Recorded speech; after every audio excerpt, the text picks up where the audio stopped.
the perfect golf shot. Hi everybody, Kirk Junge here from LearningGolf.tv. Today sharing with you the biggest mistakes that I see people making who are trying to play single plane golf. Single plane has been proven to be a much easier concept for people to improve their golf games, and I get a lot of people who have been to other schools or who haven't really fully understood the information presented and making common mistakes. So I'm going to go over the top 5 mistakes that I see. So the 5th biggest mistake that I see people making in the school, and it's actually one of the more important ones, it's the idea of trying to keep the trailing foot flat on the ground throughout the swing. And I see them being taught to keep the foot flat and then at the very end to lift it up. And most of them are keeping it flat all the way into the finish. And this is a huge mistake simply because it not only is it a very unnatural motion, but it's also robbing you of distance and speed because you're not able to use ground forces effectively.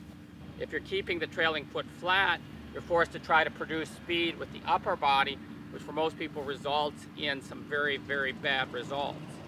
My advice to people is to simply let the trailing foot push off the ground as you naturally would if you were going to throw a ball or hit a tennis ball or hit a baseball. And just like all the tour players that you see the heel coming up off the ground before impact. And this is important in order to help you get as much speed as you can, but it's also important to be able to deliver the golf club through impact properly. It makes it a lot easier to properly turn the hips and upper body. So I include that also in my drills on the website. That's part of the package of drills that I've put together that teach you how to get a proper transition and how to use the legs most effectively, not only for maximum distance, but also so that you can hit the ball consistently straight. So number 4 in my top 5 are people who come into the school with a very wide stance.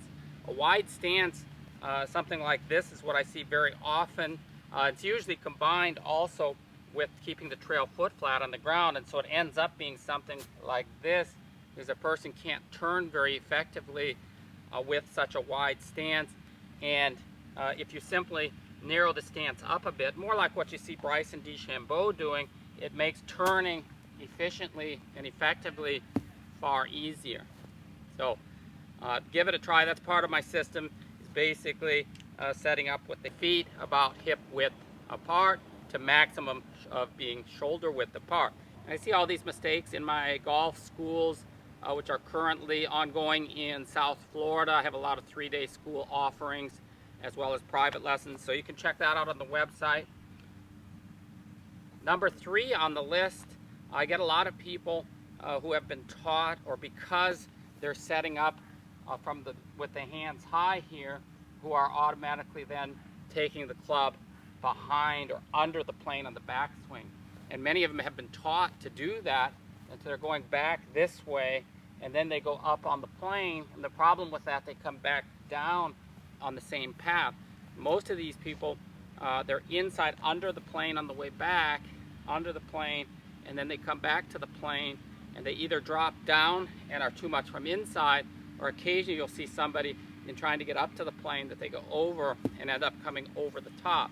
It's obviously far easier and more effective to just take the club back on the same plane you're going to swing down on, which is also obviously single plane.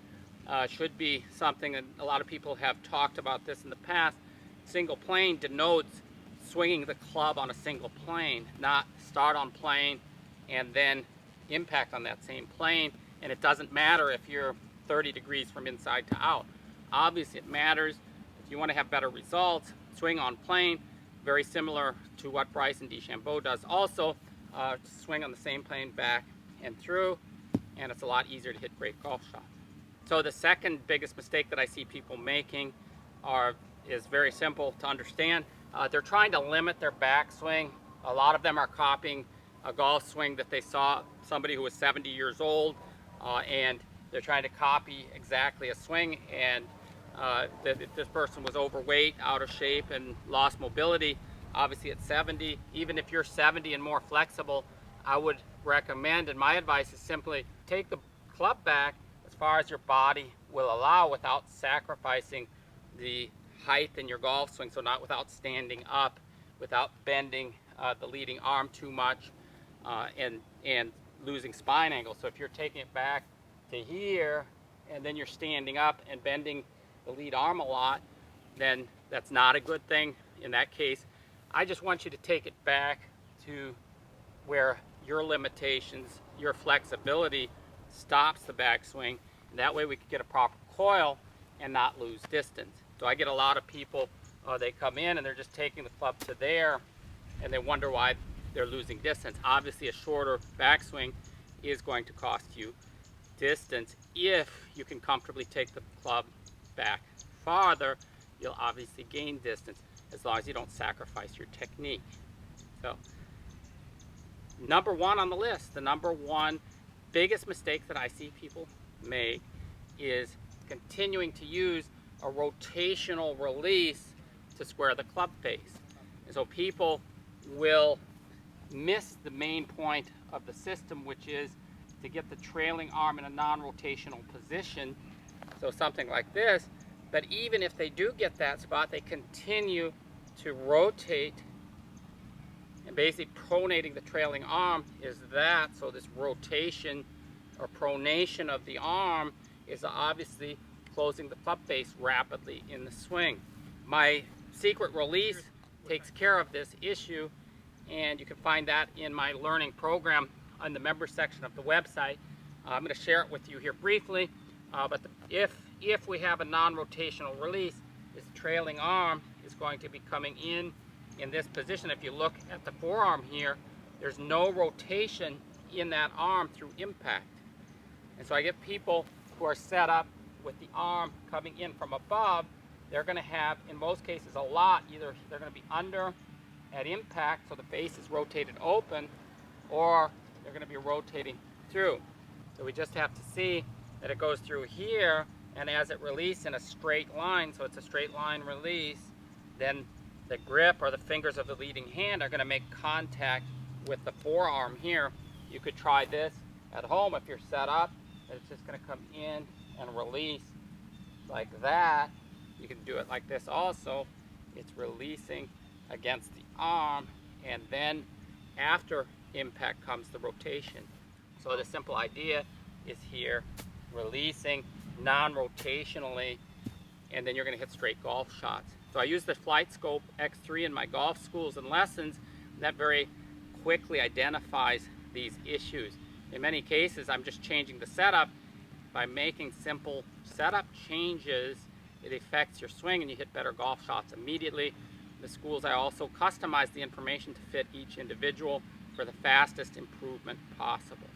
So check it out on learninggolf.tv. I respond to all reasonable comments, or put in the comments where you're from, what you're doing. I love hearing from my subscribers, so also please subscribe here on YouTube. Visit learninggolf.tv for more information on my schools, lessons, and my online learning program, which allows you to send in videos for my review. So thank you very much, and have a great day.